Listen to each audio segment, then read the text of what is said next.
দেশে কৃষিকাজ করে সংসার চালাতেন ৩০ বছরের যুবক জহিরুল ইসলাম। তবে দালালদের খপ্পরে পড়ে ভাগ্যের চাকা ঘুরাতে তিনি ইতালি যাওয়ার সিদ্ধান্ত নেন। দালালের নির্যাতনে লিবিয়ায় মৃত্যু হলো জহিরুলের। পরিবারে চলছে মাতম। মাদারীপুরের ডাসারের ধুয়াসার গ্রামের শামসু আকনের ছেলে জহিরুল পাশের ধুলুগ্রাম এলাকার মানব পাচারকারী চক্রের সক্রিয় সদস্য জাকির মাতুব্বরের প্রলোভনে পড়ে ৫ মাস আগে ইতালির উদ্দেশ্যে বাড়ি ছাড়েন তিনি। সৌদি আরব হয়ে লিবিয়ায় নিয়ে যায় দালাল চক্র। এরপর তাকে সেখানকার একটি বন্দিশালায় আটকে চালানো হয় নির্যাতন। পরে পরিবারের কাছ থেকে কয়েক ধাপে আদায় করা হয় মুক্তিপণ। নির্যাতন বাড়তে থাকলে এক পর্যায়ে জহিরুলের মৃত্যু হয়। বিষয়টি ১৫ দিন গোপন রাখে দালাল চক্র।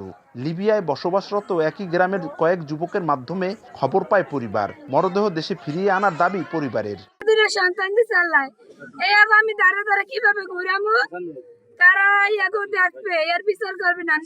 ইটালির নাম দিয়ে নিয়ে তারা মাফিয়াদের ধরাইয়া টাকা খাইতে আছে, এরকম বহুত জিনিস করতে আছে। বাড়িতে বন্ধক থুইয়া সে টাহানকে দিছে 2 বছরের বন্ধক। 50 লাখ টাকা নিয়ে গেছে। নিয়ে যাওয়ার পরে আবারও টাকা আদায় করতে চাইতেছিল, আমরা টাকা দেই নাই। তথ্য কইরা এই বিক্রান্ত কইরা আমার ছোট ভাইরে ওরা মেরে ফেলাইছে। অভিযোগ পেলে আইনগত সহায়তা দেওয়ার কথা জানিয়েছে পুলিশ। ভিকটিম যদি মারা যায় সেই ক্ষেত্রে আছে, অথবা তারা প্রতারিত হয়ে 50-60 লাখ টাকা খরচ করার পরে একেবারে শেষ স্টেপে এইসব পুলিশকে অভিযোগ দেয়। এবং আমাদের কাছে যে অভিযোগগুলো আছে সেগুলো আমরা অত্যন্ত গুরুত্ব সহকারে তদন্ত করি এবং দোষীদের বিরুদ্ধে কিন্তু আইনগত ব্যবস্থা নেই।